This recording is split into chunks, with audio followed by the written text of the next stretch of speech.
बांग्लादेश में हालिया हिंसा ने पूरी दुनिया का ध्यान खींचा है। संयुक्त राष्ट्र यानी यूएन के महासचिव एंटोनियो गुटेरेस ने देश में हो रही हिंसा पर गहरी चिंता जताई है।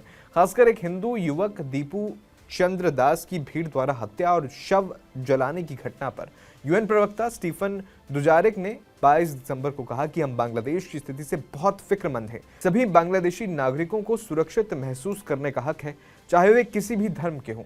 उन्होंने अंतरिम सरकार से अपील की कि अल्पसंख्यकों की सुरक्षा सुनिश्चित की जाए और हिंसा रोकने के लिए ठोस कदम उठाए जाएं। यह बयान ऐसे समय में आया है जब बांग्लादेश में युवा नेता शरीफ उस्मान हादी की मौत के बाद बड़े पैमाने पर विरोध प्रदर्शन हो रहे हैं।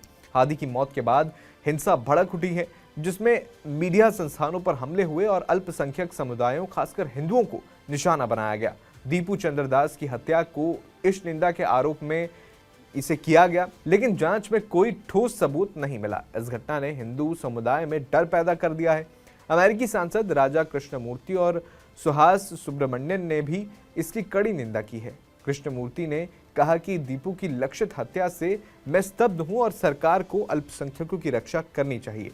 सुब्रमण्यन ने कहा कि सरकार बदलने के बाद हिंदुओं पर हमले बढ़े हैं, जिसमें घर और मंदिरों को नुकसान पहुंचाया जा रहा है। यूएन मानवाधिकार प्रमुख वोल्कर तुर्क ने भी हिंसा पर चिंता जताई और फरवरी 2026 में होने वाले चुनावों से पहले शांतिपूर्ण माहौल बनाने की अपील की।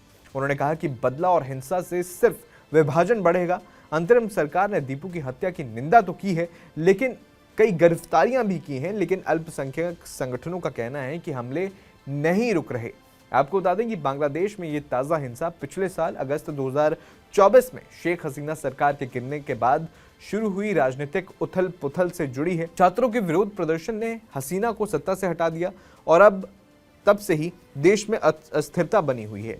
हादी की मौत ने पुराने तनाव को फिर से भड़का दिया है। इस दौरान दक्षिणपंथी और कट्टरपंथी ताकतें सक्रिय हो गई हैं, जिससे अल्पसंख्यकों पर हमले बढ़ गए हैं। पहले भी 2024 में हसीना के जाने के बाद हिंदू समुदाय पर कई हमले हुए थे, लेकिन अब फिर से ऐसी घटनाएं सामने आ रही हैं। फरवरी 2026 में चुनाव होने हैं बांग्लादेश में, इसलिए शांति बनाए रखना जरूरी है। अंतरिम सरकार ने हिंसा की निंदा तो की है, लेकिन आलोचक कहते हैं कि कानून व्यवस्था मजबूत करने की बहुत जरूरत है, जो कि नहीं हो पा रही है। यह हिंसा बांग्लादेश की अंतरिम सरकार के लिए बड़ी चुनौती है। मोहम्मद यूनुस की सरकार से उम्मीद है कि वो सभी नागरिकों को सुरक्षा देगी और चुनावों तक स्थिरता बनाए रखेगी। दुनिया भर से अपील की जा रही है कि अल्पसंख्यकों खासकर हिंदुओं को पूरा संरक्षण दिया जाए। आपका इस पर क्या कहना है, हमें कमेंट बॉक्स में जरूर बताएं।